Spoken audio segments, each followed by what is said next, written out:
నిత్య పూజలివివు నేరిచిననో ప్రత్యక్షమైనట్టి పరమాత్మునికి నిత్య పూజలివివో.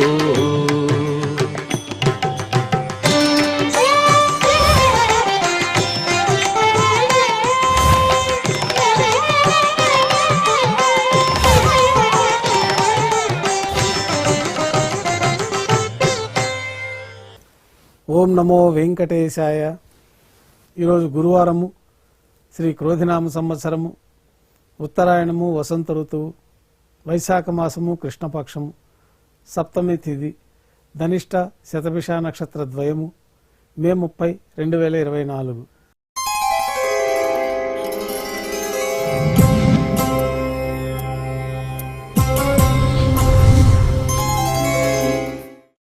శ్రీవారికి గురువారం ఆదిత్య సేవగా తిరుప్పావడ సేవ విశేషంగా జరుపుకుంటాము. సాతుమర పూర్తి అయిన తర్వాత రేపు అనగా శుక్రవారం అభిషేకం ఏర్పాట్లలో భాగంగా శ్రీవారి మూలవర్లకు అలంకరించబడి ఉన్న సువర్ణ తిరువాభరణాలు, రత్నాభరణాలు, హారములు తొలగించి శ్రీవారి ముఖమండలంలోని పచ్చకర్పూరం తిరునామమును అర్ధభాగం తొలగించి శ్రీవారి నేత్రములు కనిపించే విధంగా అలంకారం చేయబడుతుంది. శ్రీవారి బంగారు పాదకవచములు, సువర్ణ కటిహస్తము, వరదహస్తము, శంకుచక్రములు, కర్ణపత్రములు, శాలిగ్రామాల హారములతో అలంకరిస్తారు. గర్భాలయం శుద్ధి గావించిన తర్వాత మాధ్యాహ్నిక ఆరాధనలో భాగంగా బంగారు పంచపాత్రలో శుద్ధ జలం నింపి శ్రీ వైఖానస ఆగమోక్తమైన ఉపచారాలు స్వామివారికి, ఉత్సవమూర్తులకి సమర్పించి అష్టోత్తర శతనామావళితో అర్చన జరుగుతుంది. మాధ్యాహ్నిక నైవేద్యంలో భాగంగా పాచక కైంకర్య పొరులు సుమారు 450 కిలోల పరిణామంలో తింత్రిణీ రసాన్నం అంటే పులిహోర గరుడాల్వారు ముందు వెండి పీఠం పైన రాశిగా పోసి అలంకరించి 8 దిక్కులు శిఖరములుగా ఏర్పాటు చేసి నారికేళ అర్థఫలములు మరియు పుష్పముల చేత అన్ని దిక్కులు యందును ముఖభాగమునందును రమణీయంగా అలంకరించి శ్రీవారి దృష్టి గోచరించినట్లుగా ఏర్పాటు చేస్తారు. గర్భాలయంలో విశేషమైన లడ్డూ ప్రసాదము, వడ, అప్పము, జిలేబీ, మురుకు, పాయసము, అన్నప్రసాదాలు ఘంటానాదం మధ్య మాధ్యాహ్నిక నైవేద్యంగా సమర్పించి అన్నకూటం చుట్టూ ఏర్పాటు చేసిన తెరను తొలగించి తిరుప్పావుడి సేవలో భాగంగా వేద పండితులు బంగారు వాకిల్లో శ్రీనివాస గద్య పఠనం చేస్తారు. తర్వాత బంగారు వాకిల్ నుంచి శ్రీవారికి కర్పూర హారతి, అలాగే అన్నరాశికి కర్పూర హారతి ఇవ్వటంతో ఈ తిరుప్పావుడి సేవ పూర్తవుతుంది. అనంతరం భక్తులని సర్వదర్శనానికి అనుమతిస్తారు. ఈరోజు భక్తులు స్వామివారిని నేత్ర దర్శనం అలంకారంలో దర్శించుకుంటారు. ఉభయ దేవేరులతో శ్రీ మలయప్ప స్వామివారు బంగారు తీర్చిపోయిన వేంచేస్తారు. మేళతాళాలతో ఊరేగింపుగా విమాన ప్రదక్షిణంగా సంపంగి ప్రాకారంలో కల కళ్యాణ మండపానికి చేరుకుంటారు. కళ్యాణోత్సవం ప్రారంభమవుతుంది.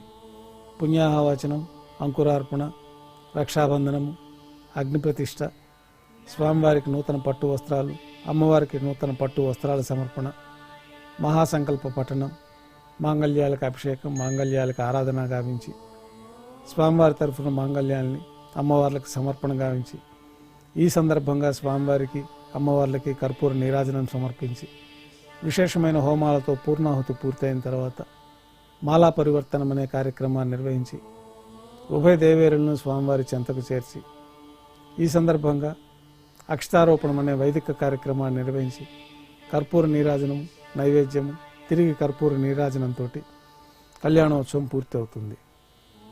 ఉభయ దేవేలతో శ్రీ మలయప్ప స్వామివారు ధ్వజస్తంభం వద్ద కల అద్దాల మండపానికి చేరుకుంటారు. వేదపారాయణ నడుమ ఊంజల సేవ నిర్వహించి కర్పూర నీరాజనంతో ఊంజల సేవ పూర్తి అవుతుంది. ఉభయ దేవేలతో శ్రీ మలయప్ప స్వామివారు మేళతాళాలతో ఊరేగింపుగా ఆలయం వెలుపల కల వైభవోత్సవ మండపానికి చేరుకుంటారు. అక్కడ ఆర్జిత బ్రహ్మోత్సవంలో భాగంగా స్వర్ణ గరుడ వాహనం పైన శ్రీ మలయప్ప స్వామివారు వేంచేస్తారు. కర్పూర నీరాజనంతో స్వర్ణ గరుడ వాహన సేవ పూర్తి అవుతుంది. హనుమంత వాహనం పైన శ్రీ మలయప్ప స్వామివారు వేంచేస్తారు. కర్పూర నీరాజనంతో హనుమంత వాహన సేవ పూర్తి అవుతుంది. పెద్ద శేష వాహనం పైన శ్రీ మలయప్ప స్వామివారు వేంచేస్తారు. కర్పూర నీరాజన సమర్పణతోటి పెద్ద శేష వాహన సేవ పూర్తి అవుతుంది. ఉభయ దేవేరులతో కలిపి శ్రీ మలయప్ప స్వామివారికి కర్పూర నీరాజన సమర్పణతోటి ఆర్జిత బ్రహ్మోత్సవం పూర్తి అవుతుంది. సాయం సంధ్య వేళలో 1000 దీపాలతో అలంకరించబడిన సహస్ర దీపాలంకరణ సేవ మండపానికి ఉభయ దేవేరులతో శ్రీ మలయప్ప స్వామివారు చేరుకుంటారు. వేదం, గానం, నాదం నడుమ సహస్ర దీపాలంకరణ సేవ నిర్వహించి నక్షత్ర నీరాజనము కర్పూర నీరాజనంతో సహస్ర దీపాలంకరణ సేవ పూర్తి చేసుకుని 4 తిరువీధుల ఉత్సవం జరుపుకొని ఆలయంలోకి చేరుకుంటారు. ఆలయంలో నైవేద్యం పూర్తయిన తర్వాత గర్భాలయంలో వేంచేస్తారు. వెంటనే రాత్రి తోమాల సేవ ప్రారంభమవుతుంది. గురువారం సాయంత్రం స్వామివారికి పూలంగి సేవ నిర్వహిస్తారు.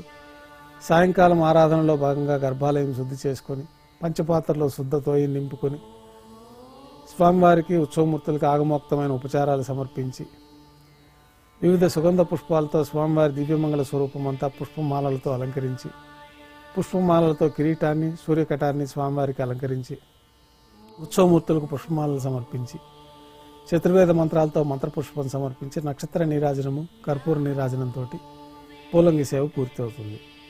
అష్టోత్తర శతనామావళితో అర్చన జరుగుతుంది.